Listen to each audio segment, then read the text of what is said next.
ဒီနေ့ Starbucks မှာပေါ့နော်ကိုတောက်နေကြ green tea လေးတောက်ပါတယ်လူလည်းအများများတယ်ပေါ့နော်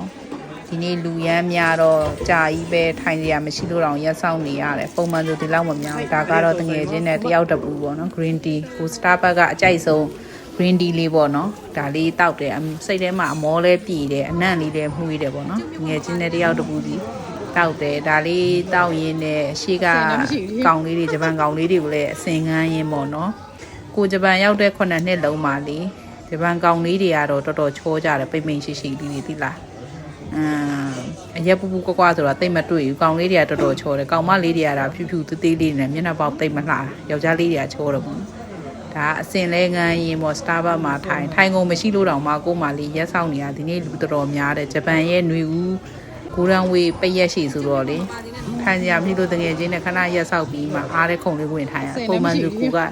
အရှိရ view လေးတွေကြည့်ပြီးတော့တောက်နေကြပါတော့